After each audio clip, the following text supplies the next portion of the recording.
राजा के द्वारा अपने सहायकों की नियुक्ति और उनसे काम लेने का ढंग। पुष्कर कहते हैं, अभिषेक हो जाने पर उत्तम राजा के लिए ये उचित है कि वो मंत्री को साथ लेकर शत्रुओं पर विजय प्राप्त करे।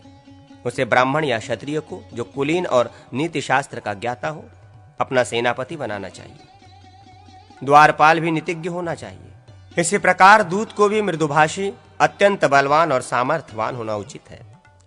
राजा को पान देने वाला सेवक स्त्री या पुरुष कोई भी हो सकता है। इतना अवश्य कि उसे राजभक्त, क्लेश सहिष्णु और स्वामी का प्रिय होना चाहिए। सांधि विग्रहिक परराष्ट्र सचिव उसे बनाना चाहिए जो संधि, विग्रह, यान, आसन, द्वैधि भाव और समाश्रय, इन 6 गुणों का समय और अवसर के अनुसार उपयोग करने में निपुण हो। राजा की रक्षा करने वाला प्रहरी हमेशा हाथ में तलवार लिए रहे। सारथी सेना आदि के विषय में पूरी जानकारी रखे। रसोइयों के अध्यक्ष को राजा का हितैषी और चतुर होने के साथ ही सदा रसोई घर में उपस्थित रहना चाहिए। राज्यसभा के सदस्य धर्म के ज्ञाता हो। लिखने का काम करने वाला पुरुष कई प्रकार के अक्षरों का ज्ञाता तथा हितैषी हो। द्वार रक्षा में नियुक्त पुरुष ऐसे होने चाहिए जो स्वामी के हित में संलग्न हो और इस बात की अच्छी तरह जानकारी रखें कि महाराज कब कब उन्हें अपने पास बुलाते हैं।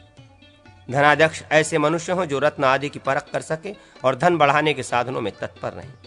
राजवैद्य को आयुर्वेद का पूर्ण ज्ञान होना चाहिए। इसी प्रकार गजाध्यक्ष को भी गज विद्या से परिचित होना आवश्यक है। हाथी सवार परिश्रम से थकने वाला ना हो। घोड़ों का अध्यक्ष अश्व विद्या का विद्वान होना चाहिए। दुर्ग के अध्यक्ष को भी हितैषी एवं बुद्धिमान होना आवश्यक है। शिल्पी अथवा कारीगर वास्तु विद्या का ज्ञाता हो, जो मशीन से हथियार चलाने, हाथ से शस्त्रों का प्रयोग करने, शस्त्र को न छोड़ने, छोड़े हुए शस्त्र को रोकने या निवारण करने में तथा युद्ध की कला में कुशल और राजा का हित चाहने वाला हो। उसे अस्त्राचार्य के पद पर नियुक्त करना चाहिए। रनिवास का अध्यक्ष वृद्ध पुरुष को बनाना चाहिए। 50 वर्ष की स्त्रियां और 70 वर्ष के बूढ़े पुरुष अंतःपुर के सभी कार्यों में लगाए जा सकते हैं। शस्त्रागार में ऐसे पुरुष को रखना चाहिए जो सदा सजग रहकर पहरा देता रहे। भृत्यों के कार्यों को समझकर उनके लिए तदनुकूल जीविका का प्रबंध करना उचित है। राजा को चाहिए कि वो उत्तम, मध्यम और निकृष्ट कार्यों का विचार करके उनमें से ऐसे ही पुरुषों को नियुक्त करे। पृथ्वी पर विजय चाहने वाला भूपाल हितैषी सहायकों का संग्रह करे। धर्म के कार्यों में धर्मात्मा पुरुषों को, युद्ध में शूरवीरों को और धनोपार्जन के कार्यों में अर्थ कुशल व्यक्तियों को लगावे। इस बात का ध्यान रखें कि सभी कार्यों में नियुक्त हुए पुरुष शुद्ध आचार विचार रखने वाले हों। स्त्रियों की देखभाल में नपुंसकों की नियुक्ति करें। कठोर कर्मों में तीखे स्वभाव वाले पुरुषों को लगावे। तात्पर्य ये कि राजा धर्म, अर्थ अथवा काम के साधन में जिस पुरुष को जहां के लिए शुद्ध एवं उपयोगी समझे वहीं उसकी नियुक्ति करे। निकृष्ट श्रेणी के कामों में वैसे ही पुरुषों को लगावें राजा के लिए उचित है, क्योंकि वो तरह तरह के उपायों से मनुष्यों की परीक्षा करके उन्हें यथायोग्य कार्यों में नियोजित करे। मंत्री से सलाह ले। कुछ व्यक्तियों को यथोचित वृत्ति देकर हाथियों के जंगल में तैनात करे तथा उनका पता लगाते रहने के लिए कई उत्साही अध्यक्षों को नियुक्त करे। जिसको जिस काम में निपुण देखे उसको उसी में लगावें और बाप दादों के समय से चले आते हुए भृत्यों को सभी तरह के कार्यों में नियुक्त करें।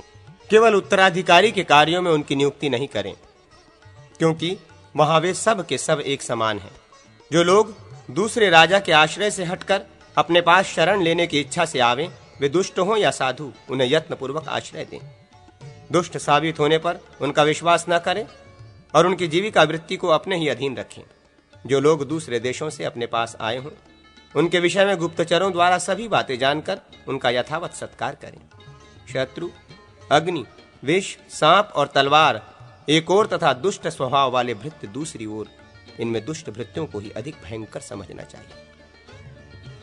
राजा को 4 चक्षु होना उचित है, अर्थात उसे गुप्तचरों द्वारा सभी बातें देखनी, उनकी जानकारी प्राप्त करनी चाहिए। इसलिए वो हमेशा सबकी देखभाल के लिए गुप्तचर तैनात किए रहे।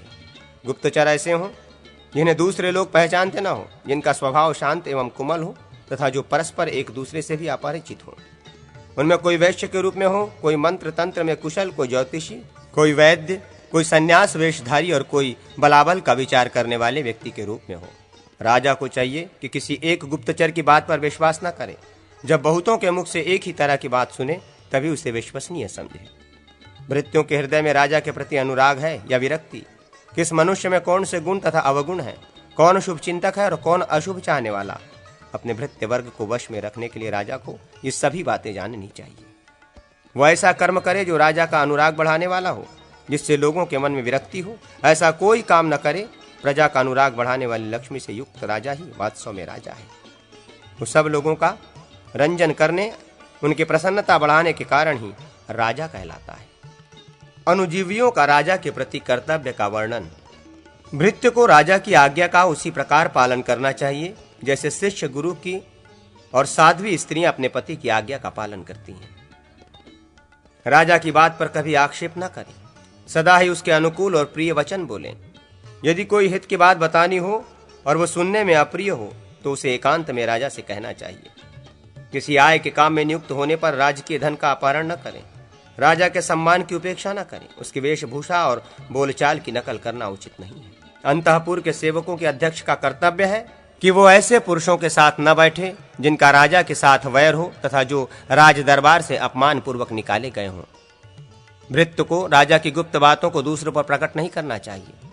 अपनी कोई कुशलता दिखाकर राजा को विशेष सम्मानित एवं प्रसन्न करना चाहिए। यदि राजा कोई गुप्त बात सुनावे तो उसे लोगों में प्रकाशित न करें। यदि वे दूसरे को किसी काम के लिए आज्ञा दे रहे हों तो स्वयं ही उठकर कहे, महाराज मुझे आदेश दिया जाए, कौन सा काम करना है मैं उसे करूंगा। राजा के दिए हुए वस्त्र, आभूषण तथा रत्न आदि को सदा धारण किए रहे। बिना आज्ञा के दरवाजे पर अथवा और किसी अयोग्य स्थान पर जहां राजा की दृष्टि पड़ती हो न बैठे। भाई लेना, थूकना, खांसना, क्रोध करना, खाट पर बैठना, भौहें टेढ़ी करना, अधोवायु छोड़ना तथा डकार लेना आदि कार्य राजा के निकट रहने पर न करें। उनके सामने अपना गुण प्रकट करने के लिए दूसरों को ही युक्ति पूर्वक नियुक्त करें। शठता, लोलुपता, चुगली, नास्तिकता, नीचता तथा चपलता, इन दोषों का राज सेवकों को सदा त्याग करना चाहिए। पहले स्वयं प्रयत्न करके अपने में वेद विद्या एवं शिल्प कला की योग्यता का संपादन करें। उसके बाद अपना धन बढ़ाने की चेष्टा करने वाले पुरुष को अभ्युदय के लिए राजा की सेवा में प्रवृत्त होना चाहिए। उनके प्रिय पुत्र एवं मंत्रियों को सदा नमस्कार करना उचित है। केवल मंत्रियों के साथ रहने से राजा का अपने ऊपर विश्वास नहीं होता, अतः उनके हार्दिक अभिप्राय के अनुकूल सदा प्रिय कार्य करें। राजा के स्वभाव को समझने वाले पुरुष के लिए उचित है कि वो विरक्त राजा को त्याग दे और अनुरक्त राजा से ही आजीविका प्राप्त करने की चेष्टा करें।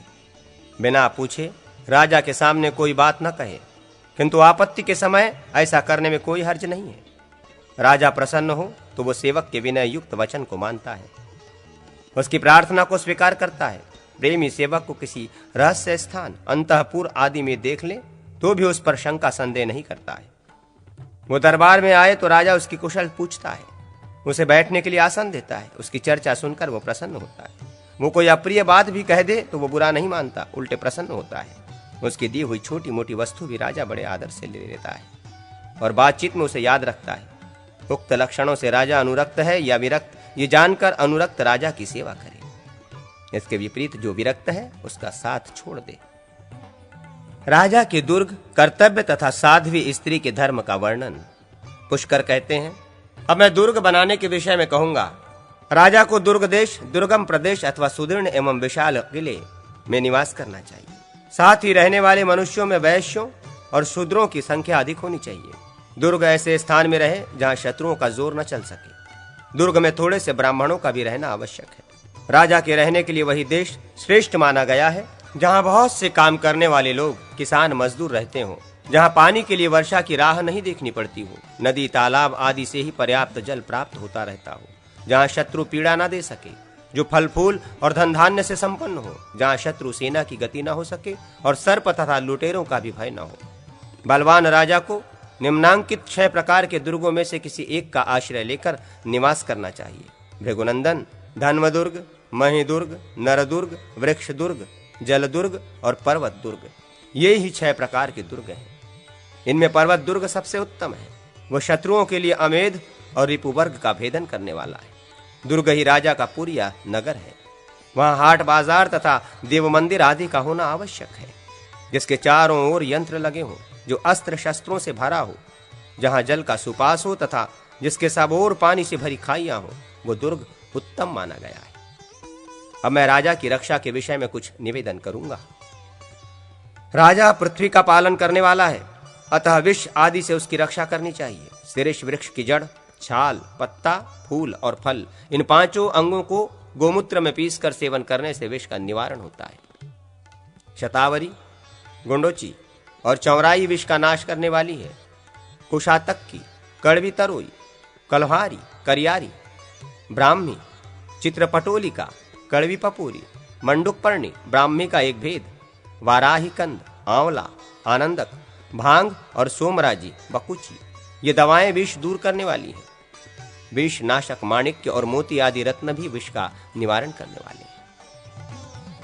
राजा को वास्तु के लक्षणों से युक्त दुर्ग में रहकर देवताओं का पूजन, प्रजा का पालन, दुष्टों का दमन तथा दान करना चाहिए। देवता के धन आदि का अपहरण करने से राजा को एक कल्प तक नरक में रहना पड़ता है। उसे देव पूजा में तत्पर रहकर देव मंदिरों का निर्माण कराना चाहिए।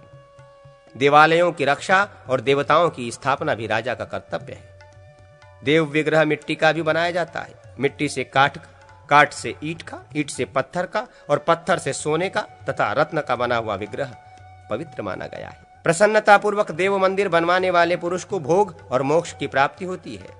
देव मंदिर में चित्र बनवाने, गाने बजाने आदि का प्रबंध करने, दर्शनीय वस्तुओं का दान दें तथा तेल, घी, मधु और दूध आदि से देवता को नहलावे तो मनुष्य स्वर्गलोक में जाता है।